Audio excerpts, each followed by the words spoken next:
ازيكم عاملين ايه؟ يا رب تكونوا بخير. وحشتوني جدا جدا من اخر فيديو النهارده. انا بصراحه مش عارفه ازاي هدخل فيه عشان بقالي كتير مش بنزل فيديوز، فحبيت ان انا ارجع لكم بفيديو كده قوي.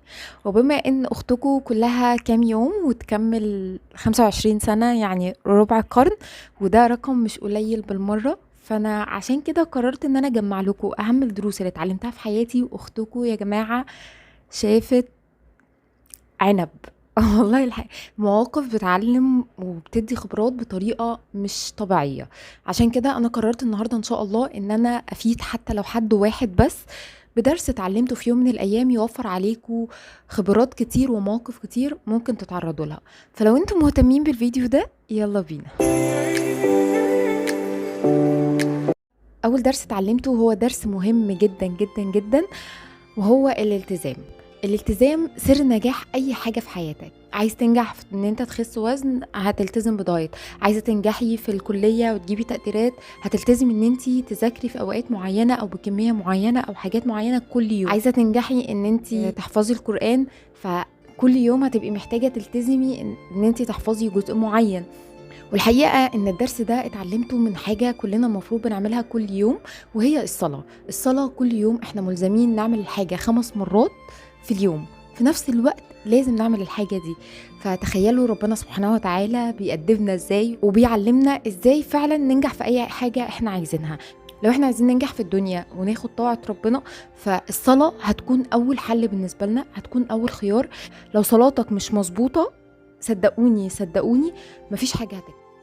تاني درس اتعلمته هو اني لازم اكون بعرف استمتع بالألم. المتعة في الرحلة مش في الوصول، ودي كلمة مش كليشيه خالص. لو انت عايزة تخسي مثلا، المتعة ان انت تستمتعي بالتمرين، لان انت لو ما استمتعتيش بالتمرين مش هتستمري اصلا. لو ما استمتعتيش بالألم اللي انت بتمري بيه مش هتكملي فيه ومش هتأديه بأحسن حال. كمان انت لو عايزه تذاكري، انت لو ما استمتعتيش بالمذاكره بتاعتك مش هتوصلي لحاجه، مش هتحققي اللي انت عايزاه. فلازم دايما نتعلم ازاي نستمتع بالألم، ازاي نستمتع بالرحله، لان الوصول ما هو الا لحظات ونجاح لحظي او فرحه لحظيه وسعاده مؤقته، انما الرحله بتستمر الوقت طويل جدا. فعشان نعيش سعداء لازم يكون قرارنا ان احنا نستمتع بالرحله كلها، مش بس بالوقت اللي هنوصل فيه. وتيجي هنا عظمه التأقلم. فعلا التأقلم، انا من وانا صغيرة بشوف فكرة التأقلم دي او ان احنا نتأقلم على حاجة من احسن الحاجات. الدرس اللي بعد كده هو ان انت المسؤول او انت المسؤولة عن حياتك. اتعلمت في حياتي ان انا المسؤولة.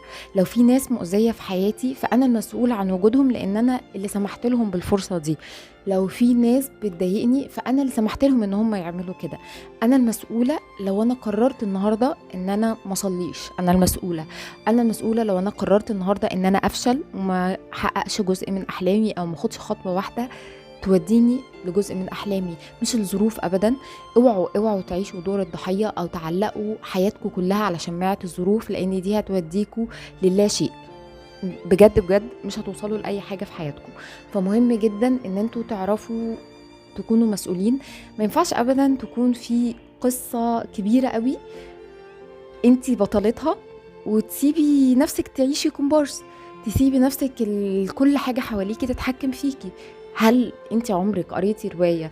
هل انت عمرك اتفرجتي على فيلم، مسلسل، اي حاجة بطل القصة بيقعد يتفرج على الناس هتعمل ايه، ولا هو دايما اللي بيتصرف؟ صدقوني لو انت ما كنتيش مسؤولة عن كل تصرف في حياتك، تبقى انت مش بتعيشي حياتك، يبقى انت كده بتدي زمام امورك وبتدي كنترول حياتك لحد تاني. فخليكي مسؤولة عن كل حاجة وكل لحظة بتعدي في حياتك. الدرس اللي بعد كده وهو درس الحقيقي يعني مؤلم وفي نفس الوقت حقيقي جدا، وهو ان احنا كلنا فترات في حياة بعض، كلنا بلا استثناء. كل واحد بيجي المحطة بتاعته وبينزل، يعني طبيعي، سواء فراق، في موت. ودي طبعا انا عارفه ان هي بتبقى حاجه صعبه جدا، بس دي الحقيقه الواحده في الدنيا اساسا هي الموت. مش نظرة تشاؤمية والله، بس يعني احنا لو حطينا الكونسبت ده جوانا ده هنعرف نتعامل مع كل حاجة. الصحاب مش دايما بيكونوا طول العمر. مفيش صاحب هيبقى معاكي من اول يوم في حياتك لاخر يوم، الا بقى لو انتوا يعني محظوظين ان القدر عمل معاكوا كده. لان انت نفسك كمان شهر من دلوقتي هتبقي شخص تاني، مش هتبقي اللي انت عليه دلوقتي.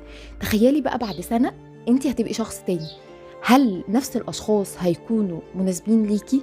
اكيد لا. كل وقت والتاني بيحصل لنا ابجريد كده في حياتنا، فبنحتاج ان احنا نغير كل ده. تمام، مش معنى كده ان احنا نسيب صحابنا، لا، بس لازم نكون مقتنعين بالفكرة دي. وده هياخدنا للدرس اللي بعده، وهو اننا لازم نتعلم نكون لوحدنا. لو ما قدرتيش تستمتعي وانتي لوحدك، لو ما قدرتيش تعيشي وانتي لوحدك، مش هتعيشي. ما هو انتي طول الوقت مش هيبقى حد فضيلك ان هو يجي يفرحك، طول الوقت مش هيبقى حد فضيلك ان هو يخرجك، طول الوقت محدش فضيلك ياخد لك قراراتك. لو عرفتي تستمتعي بحياتك لوحدك وتاخدي قراراتك لوحدك وتعملي كل حاجة لوحدك، صدقيني حياتك هتفرق 180 درجة، 180 درجة.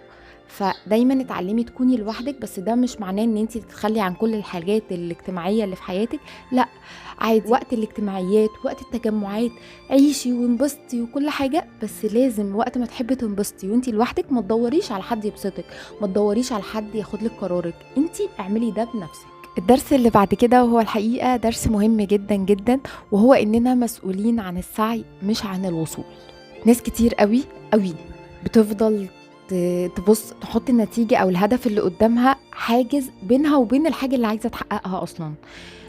خلينا متفقين ان في الاول وفي الاخر كل الحاجات اللي في الدنيا بتحصل بإرادة ربنا وبأمر من ربنا، فاحنا ما علينا الا ان احنا ناخد بالاسباب، نسعى، وربنا هو اللي هيعمل لنا الخير.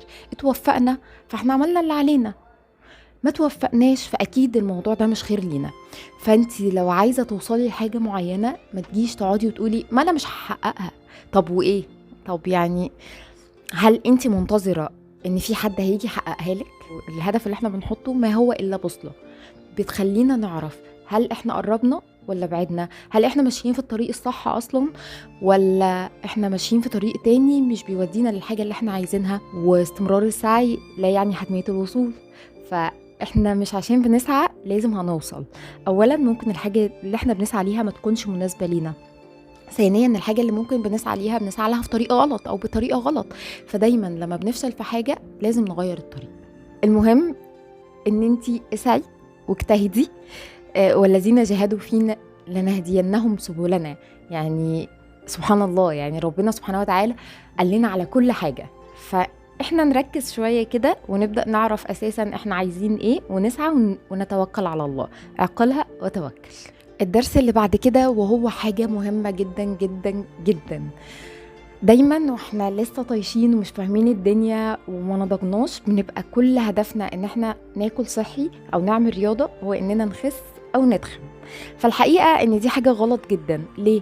لان انتي لو ركزتي شوية كده هتلاقي الهم ان احنا نعمل ده عشان خاطر صحتنا، مش بس عشان نخس او يبقى شكلنا كويس او نتخن فيبقى شكلنا احلى.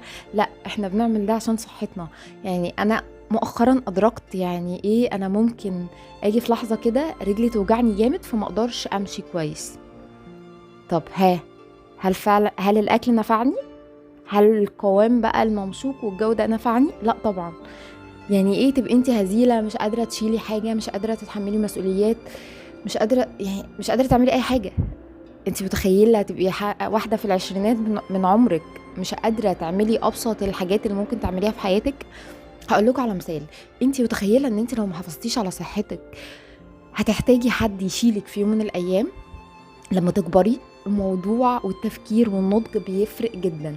فاحنا مش بنعمل رياضة وبناكل اكل صحي عشان نخس زي ما احنا عارفين او زي ما احنا مستمرين او زي ما احنا فاكرين.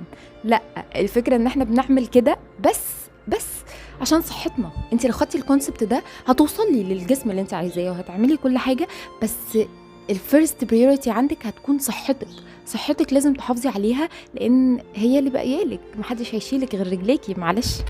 وبس كده، ده كان فيديو النهارده، اتمنى يكون عجبكم وفادكم لو بحاجه صغيره جدا. ولو حابين تشوفوا باقي الدروس اللي اتعلمتها او تستفيدوا حتى لو بحاجه صغيره، ما تنسوش تعملوا لي سبسكرايب وتستنوا الفيديو الجاي، ولايك للفيديو ده لو عجبكم، واشوفكم في فيديو جديد. يلا، السلام عليكم.